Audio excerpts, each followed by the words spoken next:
am pleased to present my friend, Dr. White Clayton, Diane White Clayton. I first met Diane when she was the choir director at Faithful Central Bible Church in Inglewood with Bishop Omer as the pastor there. And I played the harp with their choir and just had a wonderful experience with it. We had talked partially about having the Harp and Worship Conference at the church there, but it didn't work out. But Diane was so sweet to agree to arrange a piece for harp and voice that we could use specially for this conference. To tell you a little bit about Diane, I'm just honored that she is willing to be with us today. She has a doctorate in composition, has also studied classical piano and classical voice all around the country. Presently, she is teaching at UCLA in their ethnomusicology department and agreed to talk with us a bit about spirituals so we know a little bit more and can understand. And the song that she's arranged for us is a spiritual that she will talk about too. Thank you. Thank you so much, Diane. It's a pleasure to have you here. Thanks, Bonnie. Thank you so much. I am very, very, very honored to be a part of this conference. I'm especially excited because what Bonnie was modest to say is she really helped me a lot. I love working with instrumentalists. This was my first harp piece, so I'm very excited. I want to give you some context about the piece you just heard, Wade in the Water. So spirituals, they're called Negro spirituals. Sometimes people get uncomfortable with that term, but that term was applied during a time when the word Negro was a positive label for what we now usually refer to, or who we now refer to as African Americans. So some people may say Afro-American spirituals or African American spirituals or Negro spirituals. So that's that context. So basically, before I talk about Wade in the Water, let me give you a context. Spirituals are folk songs that were created by African American enslaved people in this nation in the context of slavery. So even though Christianity was in Africa earlier than it was in Europe historically, there were many, at the time during the slave trade, many Africans were brought, enslaved and brought to the United States and introduced to Christianity, very warped Christianity, unfortunately. Oftentimes it was used as a tool of oppression, and usually the verse about slaves obeying your master, that was often talked about, but if you know scripture, it doesn't mean what it was meant to portray to slaves in this country. These songs are sacred. They are songs that were a cappella because they were sung in the context of a plantation while working, while worshiping sometimes. I'll get into that in a moment. They are, slaves were exposed to European hymnody, but these are not hymns. Nor are they a take on the hymns or a spin on a hymn, trying to redo it. Really what is happening is you're hearing many of the spirituals are Bible stories. Go down Moses, way down in Egypt land, or Ezekiel saw the wheel, way up in the middle of the wheel, middle there. There are lots of Bible stories that are in spirituals. There are also songs of faith. They're prayers. I want Jesus to walk with me. Sometimes they're taking Bible stories and sort of maybe mixing one and the other. Oh Mary, oh Martha, oh Mary, ring them bells. Well, we don't really know of Mary and Martha ringing bells in scripture, but you got Mary and Martha in there and bells. And then there are times when the spirituals were very, very often times when the spirituals were about heaven. It's obvious, it should be obvious why that was. Because many slaves came to faith and really embraced Jesus, and in turn, Jesus embraced and revealed. Jesus embraced those who were, as he always does, those who are coming to him. But the full gospel really exploded, and they realized that this is not what God has for us. Freedom is what God has for us. This Moses story, this applies to us. But in the same vein, even though there were prayers and prayers and prayers for freedom, and often, that did not happen, of course, during the lifetime of most who were enslaved, there was the understanding that heaven was that place, that freedom. Swing low, sweet chariot, coming for to carry me home. In that great getting up morning, fare thee well, fare thee well. So, wade in the water shows an example of one other aspect of the spiritual, and that is spirituals also had double meanings. Not all of them, but oftentimes spirituals were used to communicate a secret code, a secret message.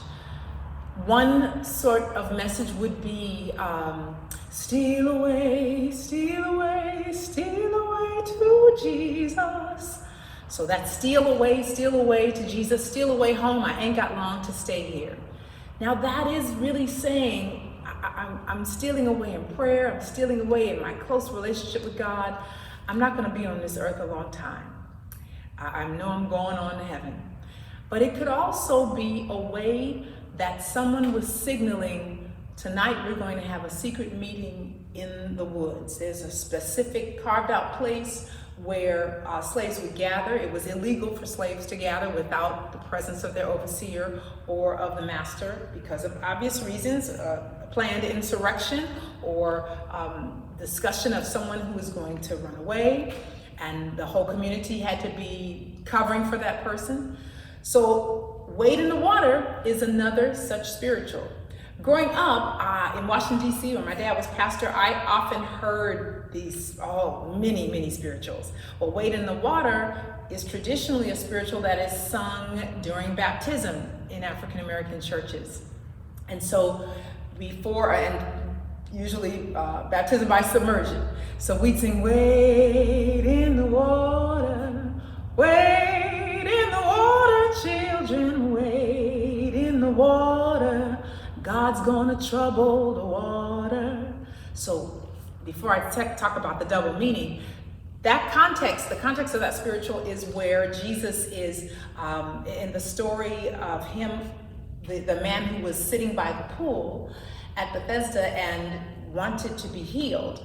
He was crippled, and as the saying goes, or not the saying, but as the story goes, when Jesus asked the man, do you want to be healed? He said, well, yes, but every time the angels come down and trouble the waters, what the notion was the first person who ever got in was the person to be healed. So this guy was telling Jesus, well, every time the angel troubles the water, somebody else gets in before me. So that's that connection. God's going to trouble the water, wade in the water. So there's healing in the water. There's something special in the water. Well, here's the double meaning. If you are on the plantation and a person runs away, say I have a son, and my son has come to me and said, I'm going, Mom, I'm going up north.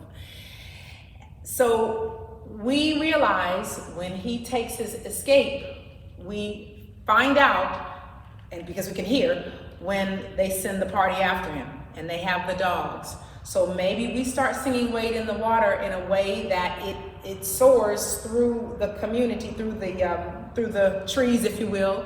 That person now knows he needs to go by the river and throw his scent off.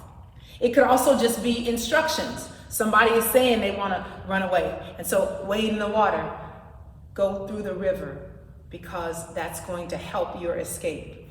That's going to help you to not be as easily captured. These songs, oftentimes, many years ago, I remember reading a book and they were talking about this double meaning and talking about other aspects of the spiritual, but they left out the God part. I don't agree with that.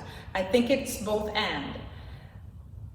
This spiritual that I was able to, blessed to work with Bonnie to perform and to arrange, another one that is very, very popular, My Lord, What a Morning.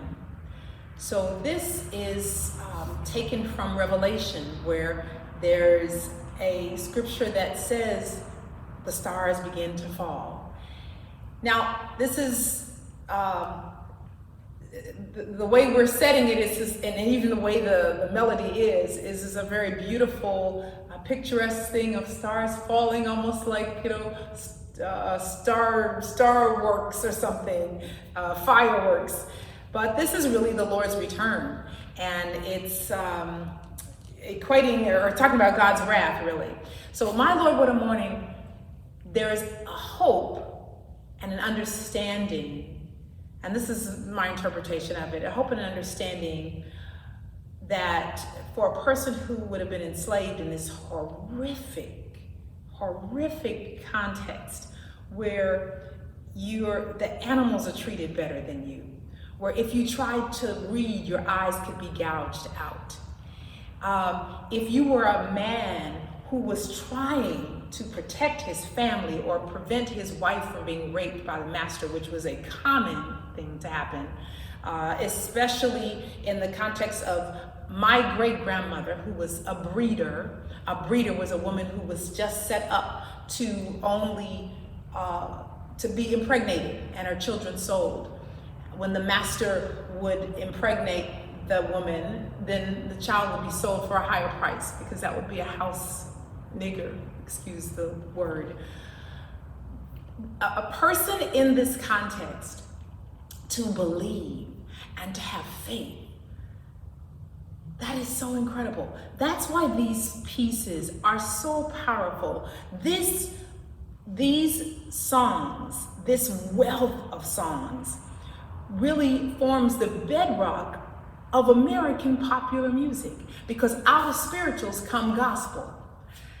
What's the difference? That's another lecture, but basically gospel is later. Spirituals are folk songs. We can't necessarily pinpoint composers, whereas gospel, it's someone that has composed the piece, and you're adding instruments. It's much later, starting in the 40s and 50s, even some a little bit earlier, but really gospel gets going around that time. Gospel provides the source for R&B, for soul, for country and western, for rock and roll, for rap, for hip hop. All of that is traced back to the spiritual. One very, very common part of the spiritual is call and response. Have you got good religion? Certainly, Lord. Have you got good religion? Certainly, Lord. So these songs, I could go on and on, but why they are important and why should they be included in our repertoire? First, because it's American music. When you're talking about American sacred song, I don't know of a more powerful example than the spirituals. Hardship is common to humankind. And when you think of what people endured to still have faith, to sing My Lord, What a Morning, when the stars begin to fall. So this, again, this spiritual, what I tried to do was to keep and this is very common, another part of this tradition, is I kept the original melody and just added different accompaniments, different progressions. This last part I'll talk about, this tradition of classically arranged spirituals began many years ago as well. Oh my goodness, Paul Robeson, Marian Anderson, on the steps of the Lincoln Memorial. Later years, Kathleen Battle, Jesse Norman, just on and on, Denise Graves. So many African-American opera singers include classically arranged spirituals in their repertoire. And dialing way back, the Fisk Jubilee singers out of what became Fisk University, they started that tradition, whereas they were doing standard classical music when they were trying to raise funds for their college. They did a European tour, and the story goes that someone said, "We want to hear your music," and they began to sing those spirituals.